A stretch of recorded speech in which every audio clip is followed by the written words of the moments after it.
चंबा जिले में एनालॉग पनीर की बिक्री और इस्तेमाल को लेकर खाद्य सुरक्षा विभाग ने सख्ती शुरू कर दी है। विभाग की ओर से बाजार में बिक रहे पनीर और अन्य दुग्ध उत्पादों की गुणवत्ता की जांच की जा रही है।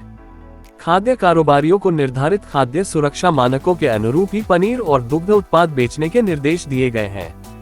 खाद्य सुरक्षा विभाग के अनुसार मानकों पर खरा न उतरने वाले एनालॉग पनीर की बिक्री किसी भी सूरत में बर्दाश्त नहीं की जाएगी।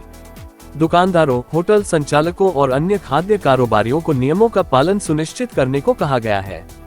नियमों की अवहेलना करने वालों के खिलाफ नियमानुसार कार्रवाई अमल में लाई जाएगी। फूड एंड सेफ्टी विभाग ने कहा कि लोगों के स्वास्थ्य के साथ कोई समझौता नहीं किया जाएगा। उन्होंने उपभोक्ताओं से भी पनीर खरीदते समय उसकी गुणवत्ता, पैकिंग और लेबल संबंधी जानकारी जांचने की अपील की। विभाग का उद्देश्य लोगों को सुरक्षित और गुणवत्तापूर्ण खाद्य सामग्री उपलब्ध करवाना है। इस पर assistant commissioner food and safety विभाग चंबा दीपक आनंद का क्या कहना है, सुनते हैं।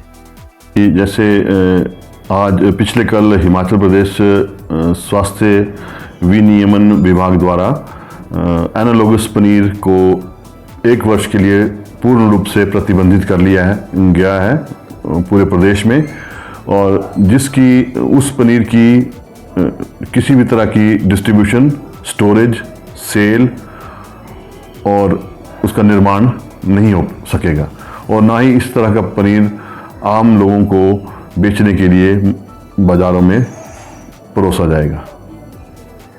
विभाग ने एक प्लान तैयार किया है जिसमें कि छापामारी अभियान आरंभ किया जाएगा, जो कि बाहरी राज्यों से आने वाला पनीर गाड़ियों के माध्यम से आता है और उनकी सघन रूप से उनका निरीक्षण किया जाएगा, और आवश्यकता पड़ने पर उनके सैंपल भी एकत्रित किए जाएंगे और प्रयोगशाला में जांच के लिए भेजे जाएंगे। यदि कोई उनमें इस तरह का कोई मिलावट या एनालॉगस पनीर पाया जाता तो नियमानुसार उसमें कार्रवाई सुनिश्चित की जाएगी।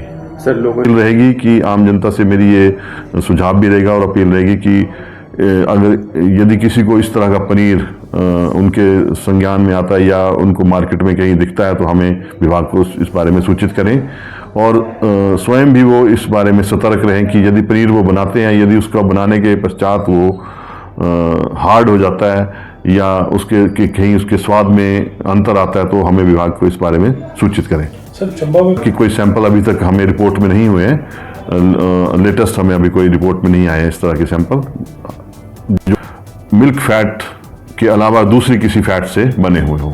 सबसे ज़्यादा ऐसे देखिए, अभी तक जैसे एक्स्ट्रा कलरिंग मैटर जो यूज़ किया जाता है खाने में, या कोई ऐसे बासी खाना जिसमें कोई बाहरी वस्तु, जिसमें जैसे बाहरी वस्तु उसमें मिलावट कोई की गई है, इस तरह के मामले आए हैं। अदरवाइज ऐसा कोई मामला नहीं पाया गया जिसमें कि कोई असुरक्षित भोजन जो है वो लोगों को बेचा गया हो। है कि उसमें ये उस तरीके से अब अगर साइंटिफिकली देखा जाए तो उसको टेस्ट करने का एक तरीका है कि उसमें आयोडीन का सॉल्यूशन लें और उसको पनीर के ऊपर डालें। यदि वो नारंगी रंग का हो जाता है तो इट मीन्स वो पनीर नहीं है, वो मिल्क फैट से नहीं बना हुआ, वो किसी दूसरी फैट से, जैसे रिफाइंड ऑयल से या वनस्पति से या किसी दूसरे फैट से वो बनाया गया है, जो कि दूध ना होकर कोई दूसरी प्रकार की फैट है।